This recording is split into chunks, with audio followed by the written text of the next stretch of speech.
6 weeks out from the 2024 New York City Marathon, which is hard to believe.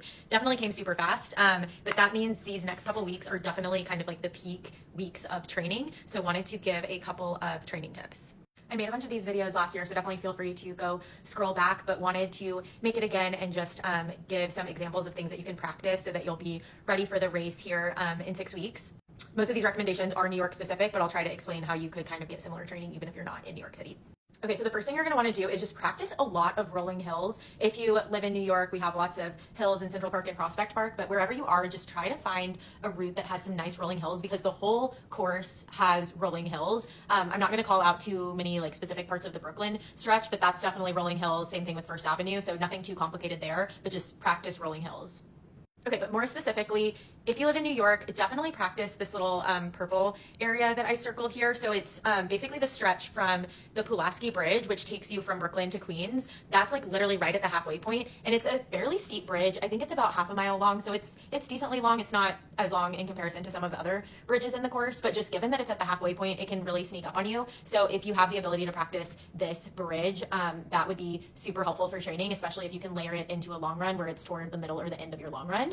And then from the Pulaski Bridge, it's I think about a mile or so until you make it to the Queensboro Bridge, which takes you from Queens to Manhattan. That bridge, like if there's one part of the course that you practice for the marathon, I would suggest that bridge. The bridge is about a mile and a half long, so it is very long, and it's definitely considered to be kind of the most daunting part of the whole course because of where it hits at the race, like right around mile 15 or so, and like the fact that it's quiet, there's no fans on the bridge. So whatever you can do to practice that bridge, I think would be super helpful. It is open to traffic, but you kind of have, or to runners, but you have to go like off to the side of the bridge, which is right by the bike lane. So definitely be careful.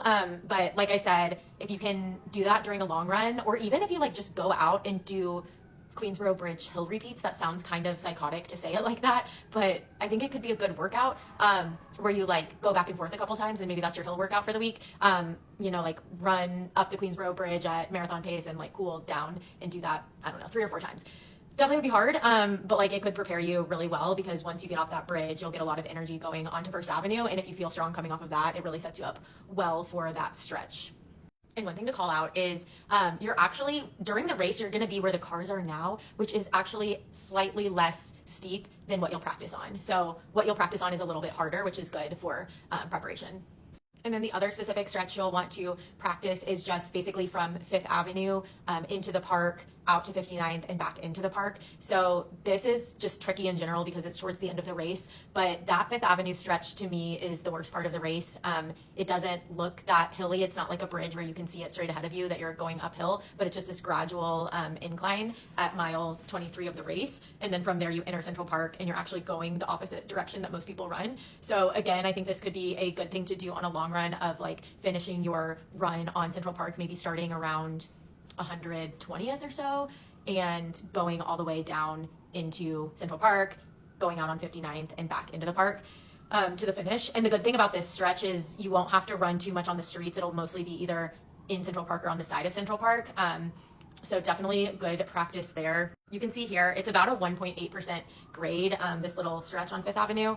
And like I said, it's just very sneaky and it will creep up on you. So even if you don't live in New York, maybe, I don't know, at the end of your run, see if you can find like a gradual hill like this, or even like hop on the treadmill and do a mile or two at like 3% grade on the treadmill. Could be good. Just, it says 1.8%, but like it feels worse than that because it just really sneaks up on you. So hopefully this was helpful, but moral of the story, just get your hill training in, try to run across bridges if you can, and just be prepared for those 850 feet of elevation gain that you have coming for you in the New York City Marathon. So I'll be making more of these videos. Definitely let me know if there's a topic you want me to cover, because if any of you all followed along last year, this is like my Roman Empire. I love the New York City Marathon and would love to answer more questions and make more videos. So happy training, everybody.